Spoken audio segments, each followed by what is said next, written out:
Hello friends and welcome to a new video on the KressGarage.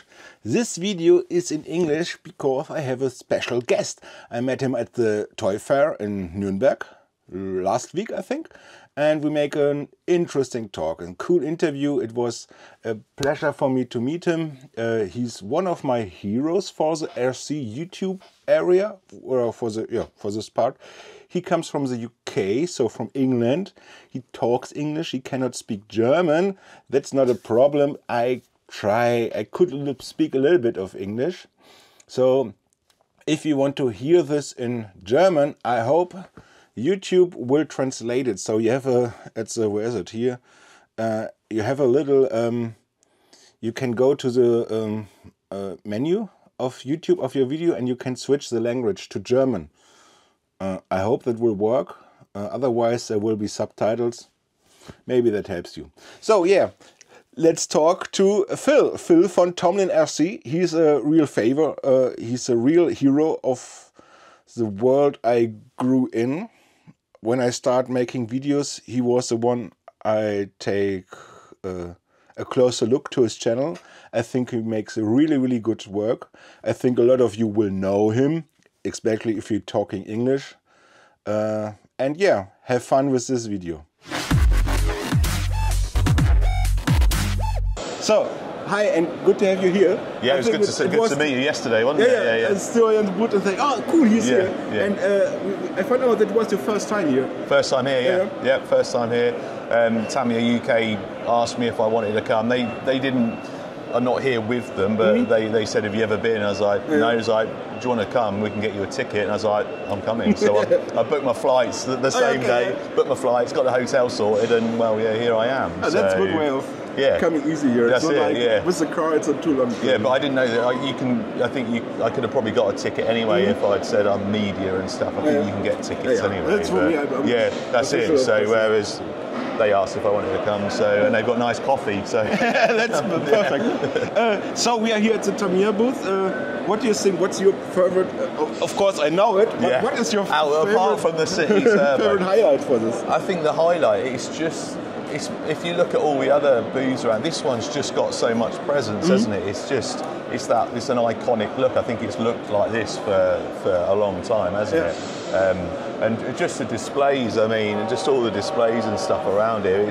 When I got here yesterday, I didn't know where to look. Look at all this, look at all this.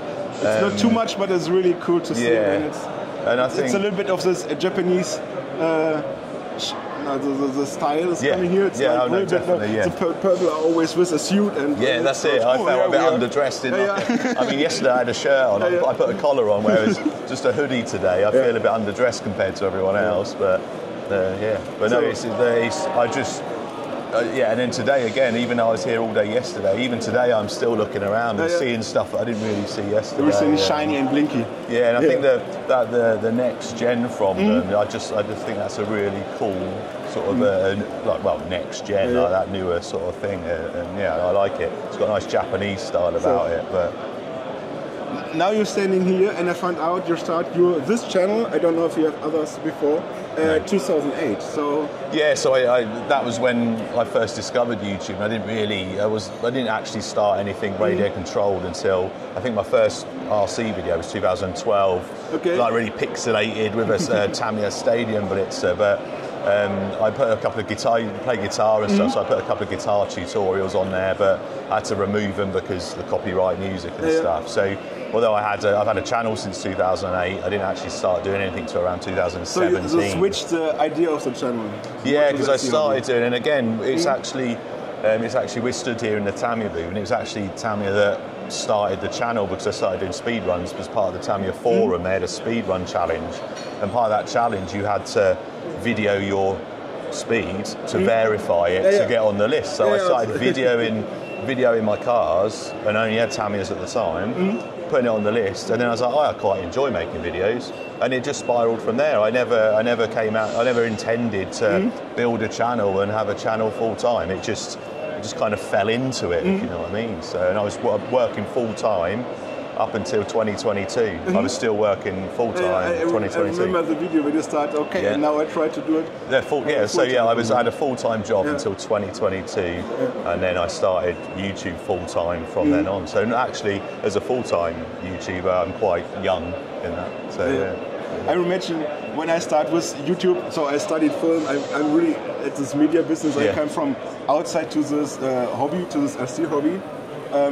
But my first channel was from 2005. Yeah. And I imagine I make a video and then it becomes sitting in the school and my phone was what's going on? And you see all the notifications there was a up. time when YouTube put some videos and put it on the front of the starting page at the video of the day. Yeah. And one of my videos was video of the day. Oh, right. 40,000 subscribers and one day it was oh my God, what's going on? But after that, nobody's coming back. It was like it's crazy how the ups and downs of and people don't understand it until you actually do it. You know that one day, and it doesn't matter how big a YouTuber you are, you could put a video out that you've put a lot of heart into it and done a lot of stuff, and it kind of just flatlines, and then you can do a quick video. It's like, oh, I don't really like that one, and then it just goes. And it's still like that. It doesn't matter. Like I say, it doesn't matter how big a YouTuber you are. You always get the ups and downs of it. Your first video can become really at the high. Yeah. Or you can work 2-3 more years and never reach a it's so strange. It's such a strange platform how it works. Did you find a routine to manage your videos? So, and you have a lot of stuff, you have a lot of videos to do. Is it more like you have a schedule for 1 month in front? No, okay. I don't schedule anything. Okay. So when a video gets published, the longest that would have ever been sat on YouTube waiting would be maybe 4 or 5 days. I don't have a backlog waiting to go. I'll make the video and then I'll upload it or I'll publish it a couple of days later. I work better with no schedule, because I think if I make a schedule of stuff, I then put pressure on myself to, I'm not going to be able to get a video out on Friday or something like that. So I try to work to, when the video's ready, it's ready. I'm not going to, so it's difficult with new releases. But do you have a fixed time when you start to bring it online? So it's a little bit... It's in the morning some videos I usually publish some UK time around 2 o'clock, between midday and 2, because I think if you look at the time across the whole world at that time, for me in the UK, America are just waking up.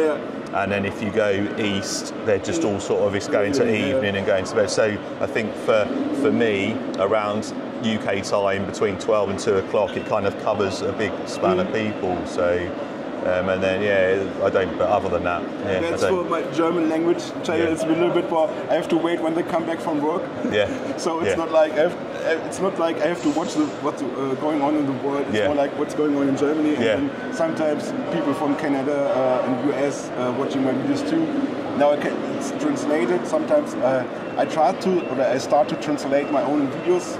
But then the German people say, no, don't do it. You are German. No, it takes a lot of time as well, I think, doesn't it? It takes a lot of time to do it. And the benefit was more hate than love for it. It takes a lot of time. But for as far as the way videos go, for sort of like the more in-depth stuff, as in how views work, I've found that it doesn't matter when you publish a video, it will catch itself up anyway. If I publish one in the evening, it will spike really quick because everyone's watching it, and then it'll tail off anyway. So they all match up. It doesn't, so it doesn't really matter when you publish it. Views always catch up. So And when you think I found out, so in 11 videos you have a little bit of a celebration, because you have then 1,111 videos online. At the moment you have clean 1,100. You make is it a special thing, 1,000 videos something for you? No. It's more like, interesting. I click on it and I look, but I didn't. I think I knew when I knew when my 1,000th video was because I'd seen it, but now I don't really, and I didn't realise I'd made that many videos, and it's crazy to think that out of that 1,000 videos, 900, well actually probably over 1,000 now are just RC cars. There's a few of actual cars and stuff and little bits from years ago, but 1,000 videos of RC cars is crazy to think. That back in 2017 or 18 when I started, I only had 4. I had 4 RC cars, and I'd sell, once I'd done a video, I'd sell one to buy another to do another video. It escalated. It just went crazy so quickly, and now I've got, I think at last count, over 300 in the workshop. So yeah, it's gone crazy. crazy. Do you have a little bit of space for more? Not really. I've not got any shelf space for anymore. No, they're tucked next room. Yeah, they're all tucked under like the workbench, and sometimes you might see it in the background. I'm talking, you'll just see all like boxes, and there's all like boxes across the top. But because a lot of them I've either broken them or I forgot to clean them after taking them, so I don't like to try and sell them if they're not working. So, but yeah, I give quite a few of them away when I go to events and stuff, and I use some for spares. But yeah, it's hard to manage. It's hard to manage 300 RC cars. We moved from an apartment in Berlin outside in the house, and it was like an extra truck just for my stuff. And it started 2 years before, so it's it's almost like I need to employ like a caretaker to fix things and keep everything in order for it, because it's just so much stuff. It's so you start your RC channel business before Corona? It was I started. I actually started a business. So I had to start as a business in April 2020 because it got to the point. So it was at the high peak of RC. Yeah, and I was like, I can't keep making, because the views were going up. Obviously, the revenue's going up. I was like, I need to actually start. And I think a lot of people don't realise that once you get to a point, you can't just get money without actually claiming that you're getting money. It's like it's different around the world, but for the UK, I think as soon as you start getting over £1,000 a year extra revenue, you have to do a tax, you have to do a report at the end of the year. So, and I was like, no, I need to start a business. So I actually started my business, Tomley Media, in 2020. So yeah, I'm in my 5th year, coming up to the 5th year of it now. And you work with a lot of brands together? Yeah, quite a few. I've slowed down a little bit, like I said just a minute ago, with my schedule. I don't like to have pressure that you need this video out on this day at this time. So a lot of the times I'm in a position I can buy my own stuff, and then it stops the pressure of a company saying, when's this video coming? Because I don't like to be under any sort of pressure. I like to do my own and then thing. They say, oh, that's not what we want to see. Make it more like this. That's the other thing. And not everyone's like that. So I've done a few things for Tamiya, and they'll just give. I've only had one thing from them. We've discussed some future stuff, but they'll just say, there's something. Do what, like the Hornet Evo. I wasn't actually going to have that. I was like, I'm not sure about it. And they just gave it and said, just do whatever you want to do with it, and you don't need, you don't need to show us it, you don't need to tell us what you're doing. Just use it if you want. So I like that more than being told, this is what you got to do, this is what you got to say. This is I'm not about that anymore. I think but they just want the people like on it. I think they recognize when you have to say something, when you have to try to say something in your words, but it's more like words from the business. So that's the important thing. They want to hear you. You have to say something bad about that, but the main reason what you are saying is you want to bring people in this hobby mode. You want to influence it, make it easy for them. So the fun part is always on top. Then there's something you can say what you think about the car. You can say this is good. Not sure about this a little bit. And I think some people, again, I think what happens is people only watch 1 or 2 videos and make their judgment on what I'm saying without actually seeing some of the other stuff, And but it's the same for every creator. Like for you. So it's the same for every creator though. Is that people that watch them can sometimes be quite blinkered and haven't actually seen the 10 videos before, and will just make their opinion on that one video they've seen, and it's quite difficult. You need to be quite thick-skinned on YouTube to take some of the criticism, but I just brush it off.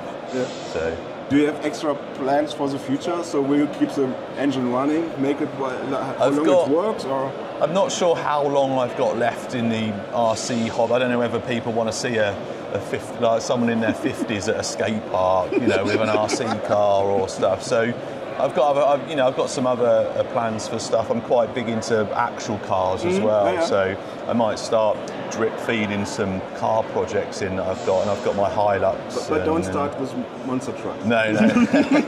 So I've got some. I've got my 2 Hiluxes, and I've got some other plans for some car content related to RC as well. So I'm going to try and mix it up and see how that works. It might be that in 10 years' time I am still playing with RC cars, and if it's working, it's working. But I'd like to show some of my other stuff as well, because I think it's quite easy for people to watch me playing with RC cars and saying, "Oh, grow up," or you know. And I'm like, when I do actually have a big thing about real cars as well, I just don't showcase it on YouTube. So yeah, but I think I'm just going to see what happens. I've not got a 10-year plan or anything. I'm just wait and see what happens. But, how old is your audience? You can see it in the so my audience, my biggest audience are between, I think it's 35 and 55. Yeah. So it's our generation, a little bit younger than me and a little bit older than me. So, but I always think is you can put it like maybe like let's say 8 years younger, because a lot of in Germany it is you have when they start to make the a profile on YouTube, you have to be 18. But you was 12. So I think you say I'm 18. So it's I think it's 13 or 14 for UK. I don't know if it's different for elsewhere. But yes, you don't know the true age. But looking at my comments, looking at the community and like the people over the years and people I've met at events and stuff, the age group is the 30s to sort of 50s or late 50s. And I think going back to the people that tell you to grow up, the adults that tell you to grow up, if you look at what their interests are in, they probably like watching people kick a football around a field. It's like, well, hang on a minute, that's tell you to grow up as well. You're watching grown men kick a ball around. It doesn't matter if you like football, that's fine. If you like, it doesn't matter what you like. Just telling someone to grow up is, what do you do? What do you do as a grown adult? You just what are adult things to do? Drink wine and eat cheese, and smoke big cigarettes. It's interesting. That's what I mean. It's interesting when people tell you to grow up, and it's like, well, then do what? What should I be doing? But exactly, what this good is for this age is that, for example, Tamiya make it good. Kyosho is trying to do it more to bring this old car. So the cars I drive when I was 14, I can buy now again. That's it. And now I have the money to buy it. And to buy the hop-ups that you could never afford, and to put the electronics in that you couldn't afford. It's there. Although kids can still use them. They're us as adults. You want the thing that you had as a kid that you couldn't do as a kid, but you can now, and it's the same in everything. People that fish when they were fishing when they were a kid, now as an adult they can buy the expensive fishing rods and stuff. It doesn't matter what hobby you're in. You have a radar to look. That's what I mean. You have all the gadgets and stuff. So if you look at it outside of the hobby, all adults do something that they couldn't do as a kid because they didn't have the finances or the time to do it. Male adults, not the female. Well, it might be different for females, but but for the male, definitely for the male, you do stuff that you enjoyed as a kid, but you couldn't do it as a kid. So it keeps you young when you have joy with it. That's it. So you tried a little bit of racing. It's more like not like this hardcore racers. You have more this fun races. And when I go to racetracks, I see always this old people. So I'm young there, and they are so focused, and so we have to do it like this and this, and they never laugh. They have no fun at the racetrack. Spend a lot of money buying every year the next highest expensive car, and it's like you say, you have to bring more joy with it.